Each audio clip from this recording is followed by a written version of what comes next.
O my Lord, make me brave, and make my task easy for me.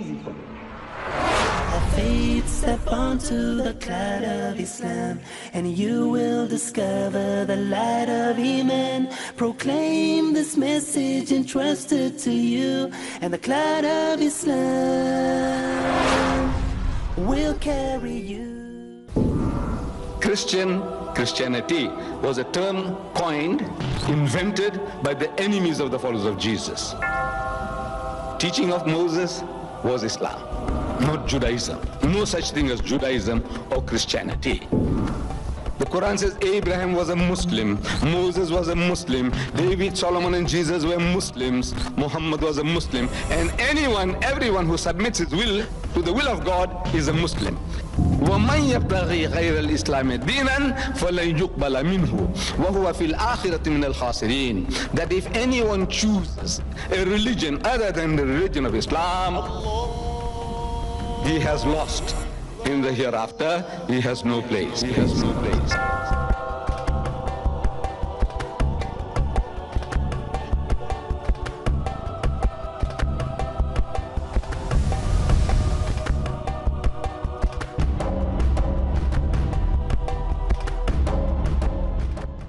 A Christian deputation comes to the Holy Prophet Muhammad from an area called Najran, and they were housed in the mosque of the Prophet for 3 days and 3 nights. They ate there, they slept there, and for 3 days and 3 nights they had a dialogue in the Masjid al-Nabawi, in the mosque of the Prophet. During the course of the discussion, the spokesman for the Christian poses the question, among so many other things. He says, all right, now tell us, O Muhammad, what is your concept of God? And he doesn't fumble. He doesn't say, well, you see, it's like this and like that and like that. He, so to say, presses his spiritual buttons. There were no buttons to press. I said, so to say. I hope you people, my brothers and sisters from India and Pakistan, they understand my English. It's very difficult for me to say things, and then now you go along and say Muhammad was pressing his buttons, to get his answers. I said, so to say, कहने की बात, you कहने की बात, you कहते हैं. So to say, he presses his spiritual buttons, asking, oh my Lord, what shall I say? Nobody heard him say that. But so to say, trying to contact the source of all knowledge, the head computer, as the Quran describes, بَلْ هُوَ قُرْآنٌ مَجِيدٌ فِي لَوْحٍ مَحْفُوظٍ, that this is the glorious Quran from a tablet preserved. Anyone who has a connection with that, any prophet of God would have access to that type of knowledge, like the end terminal of the computer system. You press the button and you get the information, your flights, timing, this, that, reservations, everything is on. So, what shall I say? Comes the answer from the head computer, fi lawhin mahfuz, from the preserved tablet, saying through his mouth, using him as a mouthpiece. So, qul huwa Allahu ahad, say he is God the one and only. Allahu samad, God the eternal absolute. Lam yalid wa lam yulad, he does not beget and is not begotten. Wa lam yakun lahu kufuwan ahad, and there is nothing like unto him. A touchstone of theology in 4 verses. There isn't a theology on earth which these 4 verses do not cover. Come with any idea of your concept of God. Either with these 4 verses we accept or we reject. This is the touchstone of theology. 4 verses, he uttered them. He said, say he is God the one and only. If the Christians had the presence of mind, they could have asked him, they said, what do you mean say? We want you to tell us, and you're saying say. Why do you say say? If I pose the question to you, you know arithmetic, and if you know the 12 time table, I'm asking, what is 12 times 12? Answer, anybody know? 12 times 12, what is it? Huh? 144. Right, correct. 6 times 6? Right. You don't say 144. You don't say 36, do you? If you said that, what do you say? Say. Why must I'm asking you what is 6 times 6? So you say 36. What is 12 times 12? Say 144. You don't say. If you ask Muhammad, if they had asked, why do you say? I am asking you, why do you say? He is Allah, the one and only. He says, no, I'm told to say that. As if he's only being used as a speaker in the radio. From the head computer, it's being transmitted through him. No. The message comes, say, He is Allah, the one and only. Allah, the eternal absolute. He does not beget and is not begotten. And there's nothing like unto Him. And back to normal speech. He was speaking on a certain level, normal communication. Then all of a sudden, he goes into another level, which is not his. قل هو الله أحد الله الصمد لم يلد ولم يولد ولم يكن له كفوا أحد. And back to normal. I say, you see, this is our concept of God. My brothers, you understand? This is so. So, first words. قل هو الله أحد. Say, He is Allah, the one and only. Moses said, Hear, O Israel, the Lord our God, the Lord is one. Jesus said, Hear, O Israel, the Lord our God, the Lord is one. Muhammad is made to say, قل هو الله أحد. Say, He is Allah, the one and only. What is the difference? It's the same message, meaning the same thing. So in the fundamentals of the teachings of Moses, Jesus, and Muhammad, there is not an iota of difference. What was Moses teaching? Islam. What was Jesus teaching? Islam. What was Muhammad teaching? Islam. Submission to the will of God. But today we have some variations. We want to know now solutions to our problems. God Almighty was guiding the children of Israel through Moses. They had been liberated from the Egyptian bondage in the Sinai Peninsula. They were marching from one oasis to another, and they were supposed to do that for 40 years. 40 years, on and on and on and on and on, till the older generation, the people who had worshipped the golden calf would perish. A new generation would go into Palestine. That was the philosophy behind marching for 40 years. In the desert, the Jews, the children of Israel, they needed a law that would give them quick justice. An eye for an eye and a tooth for a tooth. Beautiful law. In the desert, it's a beautiful law. The adulterer and the adulteresses stone them to death. Anybody picking a firewood, doing any work on the Sabbath day, Yom Saturday, kill him, stone him to death. That's the only language they could understand. A rebellious people, as Moses describes them. He says, behold, a stiff-necked people. This is Moses, the prophet, saying, a stiff-necked means arrogant people. He says, you have been rebellious against the Lord since the day I knew you. This is your tradition from the very beginning. Since I know you, you are like that. For such a people, you need a law, hard law, stern law. It's a beautiful law. The law is made for your needs. So eye for an eye and a tooth for a tooth. You were trying to chase the birds from the field with that old-fashioned sling of yours, the one that David used. And the stone, which you let go, went and damaged somebody's eye. So this other Jew will go to the judge and says, look, this fellow here, he damaged my eye. The law says, an eye for an eye and a tooth for a tooth. I want to have his eye damaged. He broke my tooth, break his teeth. This was the law, nothing wrong with it. For a type of people in the desert, you need a law that will give you quick justice, no time to waste, no lengthy litigations, no prisons that you can put the guy in. Quick justice, get rid of the guy and the social character and move on. There's work to be done. This guy has an adultery, he committed adultery. Your law, the Jewish law, allowed the guy unlimited number of wives. Why did you interfere with somebody else's wife or daughter? You deserve to die. There's no prisons in the desert. Leaving the guy in the desert to die of hunger and thirst was more cruel than getting rid of him by stoning him. Get rid of him, and he becomes an object lesson for others. See what happens? You do the same, you go the same way. This is the philosophy of the law. Eye for an eye, tooth for a tooth. Beautiful law. But laws have a tendency to change characters of people over a period of time. Any law, every law. I come from a color-conscious country, South Africa. Everything is based on color. The South African government, in the apartheid policy, they graded us into blacks, coloreds, Indians and whites. And that part for 300 years, almost. White man, colored man, Indian man, and African man. Then they divided the black further. First is white and black. Everyone who is a European is white. Everyone who is not a European is black.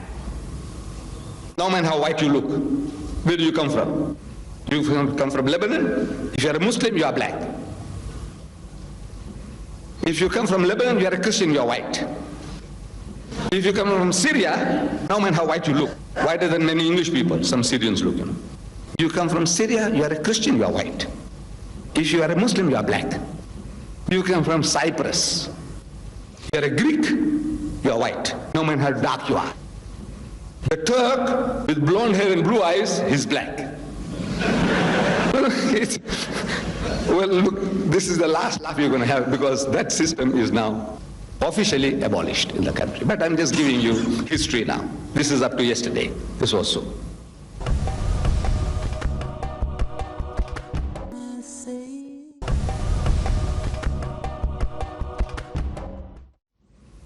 Now, once you have such a law, your mind is working on basis of color. I have had hundreds of whites, Jews and Christians coming to my home. And I enjoy feeding people. Our hospitality, our food, our bhajias and samosas, they lap it up. The white man, the white woman, they eat like mad. I said, in English terminology, I said, they hog it. And when they part, they thank me profusely. The white people are good. They thank you profusely. You know, we enjoyed everything, the chat as well as the food. But subsequently, when they meet me in the street, they say, good morning, Mr. Dida. I say, good morning. He said, how's the wife? I say, she's very fine. How's the family? Is very good. But no white man has invited me to his house for a cup of tea yet. So I'm asking the guys, I said, don't you people know anything, such a thing as reciprocation? Huh? You uncultured, barbaric people, you don't know reciprocation? No, you know. You know reciprocation. Then how is it that you eat my food, you enjoy my food, but you don't call me for a cup of tea at your house? Why? I know the reason why. That color consciousness. If he invites me and my family, and I go to the elite, we are all separated into races. The white man living in his area, the Indian in his area, the colored in his area, and the African in his reserves. So if he invites me, and I go with my family with our type of dressing, Pakistani or Hindustani Muslims, the way we dress, long pants for the ladies and nice downy covering the body and all that, long dress. And I go and knock at the door. I find number 10 Downing Street there, and I go and knock at the door, and the gentleman or the lady of the house, she opens the door and recognizes, oh, Mr. Dida, come in, we are so happy you're visiting us. And we get into the house. People were watching. The other whites were watching, somebody watering the garden, somebody doing some hoeing in the garden. They were watching, so where is this coolie going with his family? What is this guy doing around here? You know? And look at that, Mrs. Smith, the way she smiles at this coolie. You know, what's going on? And we go inside, maybe a cup of tea, and something little more than a cup of tea, some biscuits and things like that. And half an hour goes, an hour goes, and tongues begin to wag. They want to know what's going on. What is Mrs. Smith doing with this coolie family? And if any relations of Mrs. Smith or Mr. Smith comes into the house, this Mr. Smith must go out of his way to explain our presence there. It won't be like one English people to another say, look, this is Mr. Brown and Mrs. Brown. No. He must say, look, this is Mr. Didat, and we went to his house, and his hospitality, he fed us with wonderful food, and he must now, actually he's apologizing for my presence, my family's presence there. He knows that. So at the back of the mind, the color is coming in. So he eats my food, but he never gives me a cup of tea. Not that he doesn't know. reciprocation, sociability. He knows all that. But that's only between white and white, not between brown and white. Difference. So laws have a tendency to change the characters of people. Hitlerite Germany, a land of Goethe and Beethoven, a very cultured nation, a Christian nation. They incinerated 6 million Jews. Some say it's a fib. I said even 600 is bad enough. On racial grounds, you want to kill people because they are Jews or they are Indians or whatever. I say unforgivable. If they commit murder, you can hang him, okay. The gas chamber, okay. He's a rapist, chop off his head, I said okay. Whether Jew or Christian or Muslim or anybody. But you kill a man because he's a Jew. He didn't choose himself to be a Jew. He was born into the world a Jew in the home of a Jew. He had no voluntary choices. Look, I'll go and be born in the home of a Jew. He didn't decide that. It's just a matter of accident that he happens to be a Jew and you kill him for that. 606 unforgivable on the basis of race. But they say 6 million, they say let's accept 6 million. You start wondering, how can such a cultured nation as the Germans, the land of Goethe and Beethoven, do such a horrible crime? That's very easy if you are programmed that way. Over a period, these Jews, these are parasites, they are Christ killers, they kill our God. And it has been happening for 1,000 years. In Europe, in Russia, in Poland, in France, in Britain, every Easter the Christian goes on to a rampage. He says, these are Christ killers, they kill our God. So they kill their men, they rape their women, and burn their homes. And they fled. Where do they go to? To Arab lands. And what does the Arab say? Ahlan wa sahlan. Allah, that's his nature, that's his culture. Meaning family and playing. Just think that you are a member of the family and be at ease. Make yourself feel at home. 1,000 years this has been going on. No problem. There was no problem between the Jew and the Muslim. No problem. It's a different subject. But I must just end with the sentence that the first time any trouble took place, real trouble between the Jew and the Arab, was when the Arabs heard that the British government thinks with favor of the establishment of a Jewish state in Palestine. So what is this now? This is my country. For the first time, the Arab realizes that this is my country, and this man here, he wants to give my country away to somebody else. So he starts protesting, but he is not organized, he is not educated, so he makes a bad job of it. And he lost it. But between the Jew and the Muslim, no problem. In Spain, the Muslims ruled Spain for 800 years. The golden age of the Jew. Ask any Jew, your golden age, the highest that you have reached in civilization and culture, when? They say, under the Muslims in Spain.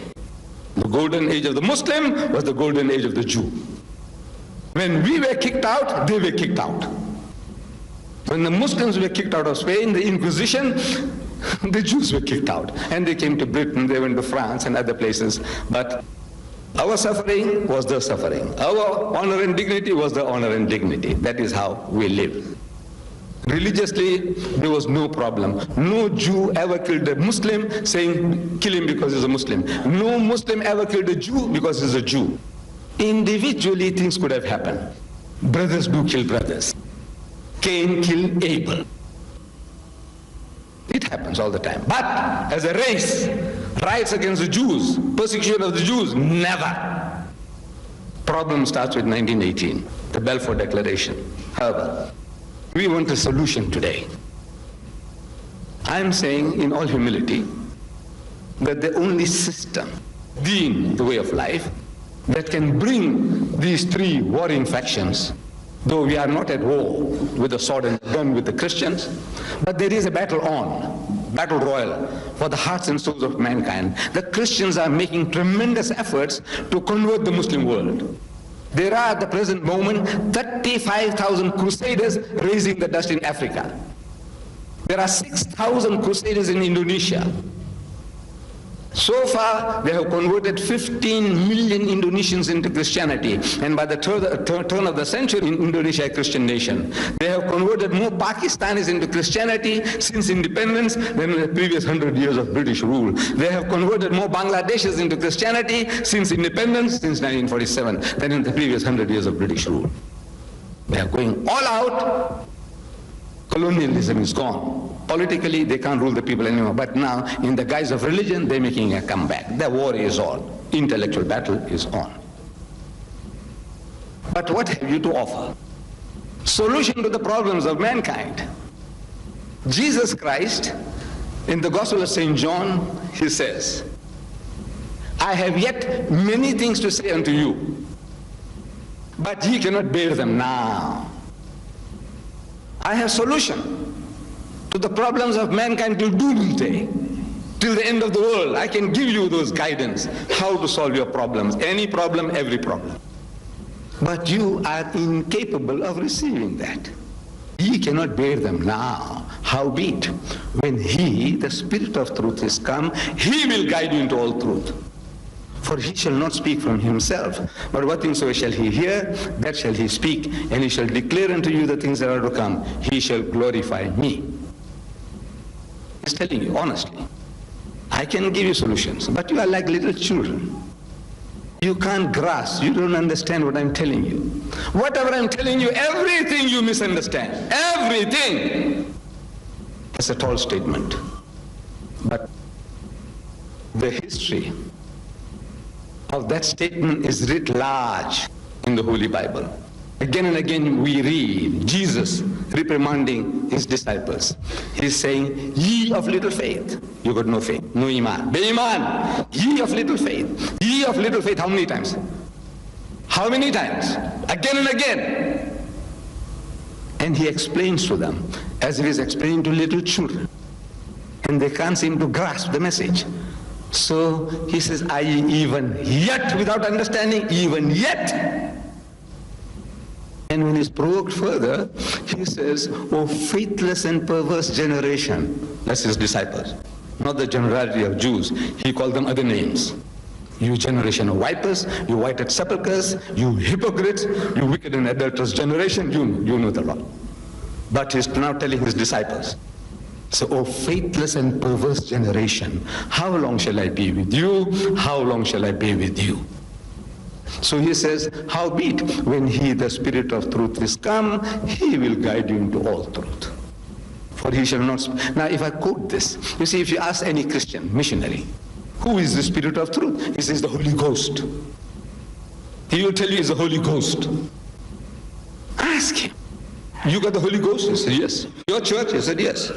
Every church and denomination in Christendom claim the gift of the Holy Ghost. The Holy Spirit, they call it. That's the Jehovah's Witness, you got it? Say yes. Seventh-day Adventist, you got it. The Anglican has got it. The Lutheran has got it. The Roman Catholic, everyone. 1,000 sects and denomination among the whites of South Africa in my country, they got it. And 3,000 among the blacks, sects and denominations, they got it. What? The Holy Ghost. I'm asking, what did the Holy Ghost tell you in 2,000 years? Jesus already didn't give it to you in so many different words. Give me one. Only one new thing. Jesus, I have yet many. I said in English, many means more than one. He will guide you into all truth. I said all in English means more than one. I don't want more than one. I want only one. And for 40 years I'm asking, learned men of Christianity gave me one new thing that the Holy Ghost gave you in 2,000 years to any church. Any church. Bring it, I want to hear.